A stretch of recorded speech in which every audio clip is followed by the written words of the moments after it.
إبراهيم وعلى آل إبراهيم إنك حميد مجيد اللهم بارك على محمد وعلى آل محمد كما باركت على إبراهيم وعلى آل إبراهيم إنك حميد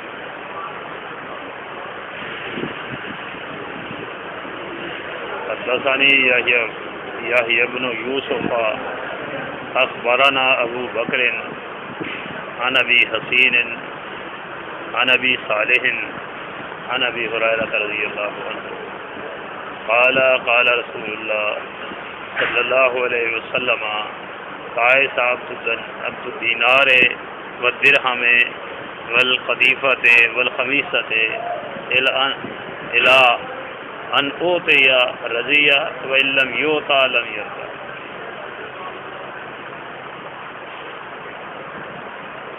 یہ فرمان بھی کہ نبی اکرم صلی اللہ علیہ وسلم کی مجلس میں بیٹھ کر حضرت ابی ہریرہ رضی اللہ عنہ نے سنا اور ان سے آگے سن لیا.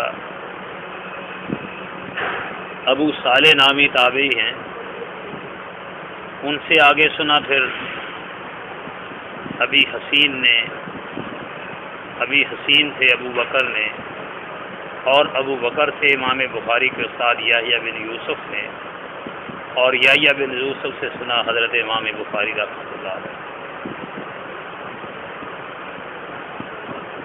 خوش قسمتی ہے جو لوگ حضرت محمد رسول اللہ صلی اللہ علیہ وسلم کے صحابی بنے، ان کی مجلس میں بیٹھ کر پیغمبر صلی اللہ علیہ وسلم کی ذات گرامی کے دہن مبارک سے یہ الفاظ سنے. اللہ نے اپنے پیغمبر صلی اللہ علیہ وسلم کی ذات گرامی کے ان لوگوں کا پیغمبر کے لیے ان لوگوں کا انتخاب فرمایا جو اللہ نے پسند کیے، کہ پیغمبر کی صحبت میں وہ لوگ بیٹھیں جو ان خوبیوں کے مالک ہوں. اللہ نے ان کے لیے پسند کیا، خوش بختی ہے ان کی.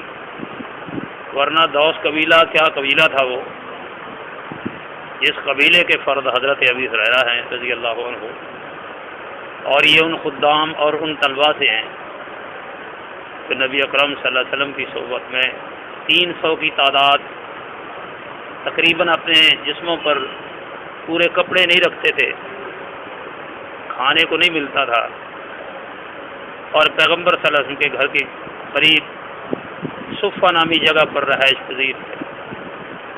کبھی ایسے ہوتا کہ کوئی صاحب حیثیت آدمی یا چھوٹی حیثیت والا آدمی بھی کو دودھ بھیج دیتا، کسی کے گھر سے کچھ ایسی چیز آ جاتی، پیغمبر کی خدمت میں آتی، ان کو مل جاتی. ایک مرتبہ ذکر آپ نے سنا یہ بات کئی مرتبہ کہ رسول اکرم صلی اللہ علیہ وسلم کہ یہی صحابی حضرت ابی ہریرہ ہیں رضی اللہ عنہ، پتہ نہیں کس بات نے ان کو مجبور کر دیا تھا. نبی اکرم صلی اللہ علیہ وسلم کے گرد و نواح انہوں نے نہایت ہی قلندرانہ زندگی گزاری. راستے میں بھوک سے نڈال گرے پڑے. حضرت ابو بکر صدیق رضی اللہ تعالیٰ عنہ کو وہاں سے گزر ہوا. قرآن مجید کی سورہ الدہر کی ایک آیت کا ترجمہ اس بہانے پوچھا کہ شاید میرا مطلب سمجھ جائیں. کہنے لگے کہ اے ابو بکر ذرا ٹھہر تو صحیح. ٹھہر گئے کہ قرآن مجید کی ایک آیت کی مجھے سمجھ نہیں آتی. سمجھی میں نے بھی ہے، مجھے سمجھ نہیں آئی، آپ بھی سمجھیں. نبی کا بھی دور ہے، رسول اللہ موجود ہیں صلی اللہ علیہ وسلم.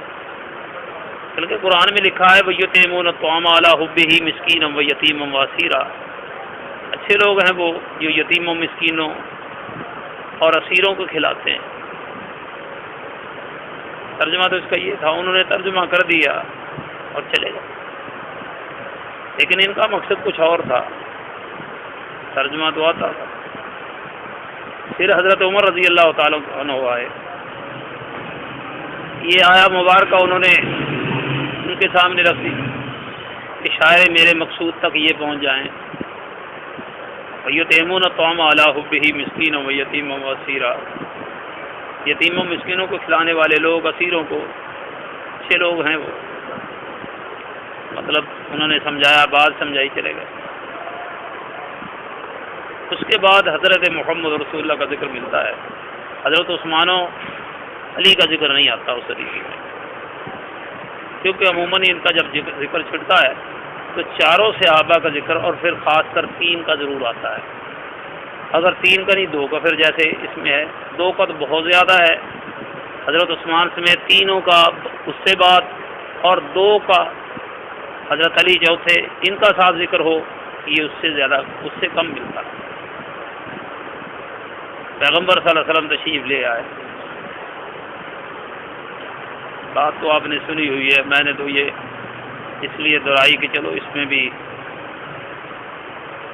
بہت بڑا سبق بھی ہے، دلوں کو نرم کرنے والی بات بھی ہے. جن لوگوں نے اس دین کو پڑھا سیکھا ہمارے تک پہنچایا، ان کی اس میں محنت کتنی ہے، وہ لوگ کیسے زندگی گزار کے گئے،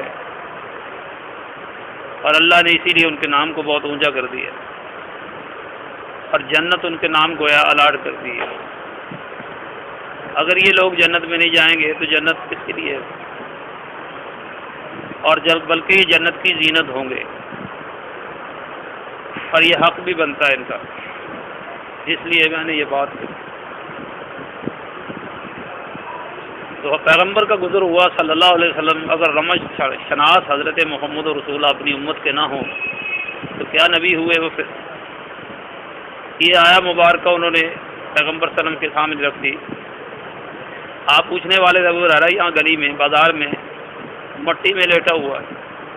انہوں نے پہلے آیت پیش کی، حضرت قرآن مجید میں لکھا ہوا ہے وَيَطْعِمُونَ الطَّعَامَ عَلَىٰ حُبِّهِ مِسْكِينًا وَيَتِيمًا وَأَسِيرًا. آپ سے پڑھی ہے، مطلب کی سمجھ نہیں آئی. آپ نے ابو ہریرہ مجھے پتہ چل گیا تو کیا کہنا چاہتا ہے، میرے ساتھ آ جا. اٹھا لیا، وہ سمجھ گیا. اب دیکھیں نا، بات بنتی ہے پیغمبر کی سیرت سے سیرت کا دیا جلتا ہے. دنیا میں کتنا ہی کیوں نہ اچھا کوئی اعلیٰ دنیا کا باشندہ ہو، تقویٰ و طہارت کی دنیا کا باشندہ ہو، لیکن وہ اس کی سیرت کے ساتھ اپنی سیرت کی بتی نہیں جلائی جا سکتی. اگر سیرت بنانی ہو تو نبی اکرم کی سیرت سے بنتی ہے. جو پیغمبر نبی دلوں سے اصلاح شروع کرتے ہیں. دیکھو سمجھ گئے. اب حضرت عمر گزرے نہیں سمجھے، ابو بکر صدیق گزرے، شاہد کا ترجمہ آتا تھا نہیں سمجھے ابو ہریرہ کی مراد کیا ہے. اب نہ آ جا، دودھ کا پیالہ اتفاق سے آ گیا. اب نہ ابو ہریرہ آ بھائی. حضرت ابو ہریرہ اس کو بیان کرتے ہیں، کہتے ہیں جب میں نے دودھ کا پیالہ دیکھا میری خوشی کی انتہا نہیں رہی. دیکھو معلوم ہوتا ہے کتنے بھوکے ہوں گے، کتنی ان کو یعنی بھوک کی اشتہا طلب یعنی چاہت، کتنے دن کے بھوکے ہوں گے وہ. پیغمبر کے دربار سے ہٹے نہیں، نبی اکرم صلی اللہ علیہ وسلم کے ساتھ سے علیحدہ نہیں ہوئے. فرمایا ابو ہریرہ نے دیکھا.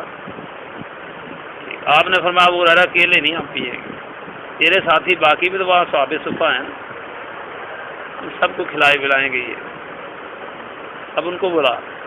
ابو ہریرہ کہتے ہیں میں نے دل میں یہ سوچا ایک پیالہ ہے، مجھے دے دیتے بات بن جاتی کچھ نہ کچھ میری. اب یہ 300 صحابہ، 300 میرے ساتھی طلبہ، میرے کلاس فیلو، حدیث کے طلبہ، پیغمبر سے پڑھنے والے، یہ تو بیچارے کئی دن سے مجھ سے زیادہ بھوکے ہیں وہ. اب دودھ ایک پیالہ ہے، یہ کیا بنے؟ یعنی آگے والی بات پھر حضرت ابو ہریرہ بھول گئے. یہ بات ذہن سے نکل گئی کہ جس شخصیت نے یہ بلا لیا ہے نا وہ اس کو پورا کرے گی، یہ دودھ پورا ہوگا. ذہن سے نکل گیا، اندر ادھر سوچتے چلے گئے، لے آئے بادل نفاذ کا. ہم نے ابو ہریرہ تو اٹھا یہ پیالہ سب کو پلانا شروع کر. پھر میں فکر میں پڑ گیا یہ تو پہلے ہی ختم کر دے گا، دوسرے تک کیسے جائے گا، تو پتہ نہیں میری باری کب آتی ہے. کہتے جب میں نے پیالہ ایک کو پکڑا دیا اس نے پیا، لیکن پیالہ جب اس نے اسے دودھ پیا وہ پیالے کے ذرا برابر بھی اس نے نقص نہیں آیا. مجھے حوصلہ ہوا کہ نہیں یہ بات کچھ اور ہوگی. اللہ نے اپنے پیغمبر کے ہاتھ پر یہ معجزہ ظاہر کرنا ہے. بہرحال دوسرے کو پلایا. 300 صحابہ منہ سے کہہ دینا نا کتنی تعداد ہوتی ہے، پلاتے بھی گھنٹے لگتے ہیں، اور بیچارے بھوکے وہ بار بار پیتے تھے سحروں پر. آخر وہ پیالہ آخری ابھی تک چلا گیا. پھر اس نے پی لیا. پھر وہاں ابو ہریرہ اب تو پی. میں نے کہا جی یہ تقاضا ادب کا یہ ہے کہ آپ پئیں. فرمایا نہیں میں نے نہیں پینا. دیکھو نا باقی سب نے پیا, میں نے پیا تو پہلے آپ پیے. فرماتے پھر میں نے پیا, پھر جیسے پی سکتا تھا میں نے ایسے پیا اس کو جیسے پیاسا اونٹ پانی پیتا 10 دن کا کٹھائی. اس کو پتا پھر شاید ملتا کہ نہیں. میں پیتا. آپ نے فرمایا ابو ہریرہ پھر پی. آپ نے باقی صحابہ کو دوسروں کو نہیں کہا بار بار, ان کو مجھے کہا 3 مرتبہ اور پی لے.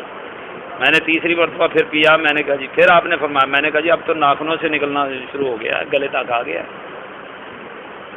فرمایا جا مجھے دے. پھر ابو ہریرہ فرماتے آپ نے اپنے دہن مبارک سے لگایا, پی کے ختم کر کے سائڈ پر رکھ دیا. تو یہ وہ ساتھی ہیں, انہوں نے یہ حدیث بیان کی ہے پیغمبر کی بیٹھ کر. کیا وہ سما ہوگا, کیا وہ نظارہ ہوگا جب پیغمبر کے چہرے پر یہ ابو ہریرہ کی نظر جمی ہوئی اور آپ یہ بیان فرما رہے ہیں. بات وہی اللہ کا نا فرمایا کیا یہ لفظ ہیں تائسا عبد الدینار والدرہم والقطیفہ والخبیثہ ہوتی ہے رضیہ ذالک ولم یؤت لم یسر. یہ چند لفظ ہیں, دیکھو گنے چنے آپ نے کیا فرمایا. موضوع ملتا جلتا ہے. کتاب الرقاق شروع ہے, دل کو نرم کرنے والی باتوں کا باب شروع ہے, اور آدمی کو اپنی دنیا میں زندگی اور اس زندگی کی حیثیت کیا ہے اس کے بارے میں فرماتے. ابو ہریرہ پیسے ٹکے والے لوگ جو ہیں نا, جو ان کے غلام اور بندے بن گئے, اللہ ان کو برباد کر دے. جو پیسے ٹکے کے غلام بن گئے ہیں اللہ ان کو برباد کر دے. اب جب یہ بات کہی ہوگی تو یقیناً صحابہ نے آمین کہہ دی ہوگی. اب نبی دعا کریں صحابہ جیسے لوگ جو نبیوں کے بعد سب سے بہترین لوگ ہیں, انہوں نے آمین کہہ دی ہو تو کیا بنا. فرمایا پیسے دینار, جی میں پنجابی کہتا ہے پیسے دے پوتروں, پیسے دے پوتروں, ان کو ہے دین ایمان ہی پیسہ ہے. فرمایا درم و دینار کے بندے غلام یہ, اور چادروں کپڑوں کے قطیفہ خمیصہ دونوں ایک معنی میں ہیں.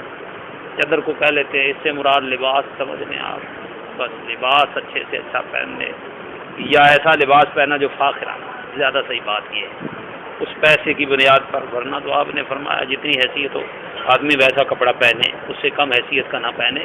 اس لیے کہ کوئی آدمی اس کو دیکھ کر چلو ہاتھ پھیلا دے گا کہ مجھے بھی کچھ دے دے بھائی, تو اگر یہ اس سے زیادہ بظاہر وہ خستہ حالت کا ہوگا تو وہ کہے گا مجھ سے زیادہ فقیر ہے یہ, اسے میں نے کیا ماننا. اب ہمارا اللہ پسند کرتا ہے جس کو اللہ نے جیسی نعمت دی فخر کے بغیر وہ نعمت اپنے وجود پر ظاہر کرے, اس کو چھپائے نا. اس میں بھی تقویٰ و طہارت نہیں ہوتا. کوئی آدمی کو پاکیزہ و صوفی بنتا پھرے کہتا ہے نہیں وہ پھر بھی ایسے ہی رہنا چاہیے. یہ بات غلط ہے, اسلام اس کے خلاف ہے. اسلام وہ اس میں جمال ہے, جمال کو پسند کرتا ہے. اللہ خود جمیل ہے, جمال کو پسند کرتا ہے, یہ نہیں. ہاں البتہ وہی بات ہے کہ اس میں فاخرانہ انداز نہ ہو. تو اللہ کی دی ہوئی نعمت کا اپنے وجود پر اظہار کرنا جائز نہیں بلکہ ضروری ہے. تو یہ آپ نے فرمایا کہ جس آدمی جو پیسے ٹکے اور کپڑے کا یعنی بندہ غلام بن گیا, بس اس کی مانتا ہے. اگر ان اوت یا رضیہ و علم یوت لم یرضا, اس کی دنیا میں یہ حالت ہو گئی ہے, اس کو مل جاتا تو خوش ہوتا, اگر اس کو نہیں ملتا تو شکر نہیں کرتا پھر بھی, یا صبر نہیں کرتا بلکہ وہ اس پر ناراض. ہم نے دیکھا سنا ہے کئی بار ان کی غربت آدمی کی, بعض اوقات ان سے یہ کہلوا دیتی جی کی ہے تو یہ دن ترابی پیدا ہی نہ کرتا تھے چلیے, ایسے لفظ بولتا. بھائی اگر پیدا نہ کرتا تو پھر کیا اس کا بگڑ جاتا. اگر تجھے کر دیا تو تو نے یہ بکواس کر دیا تو پھر تیرا کیا, اللہ کا کیا تو نے کر لیا, کچھ بھی نہیں.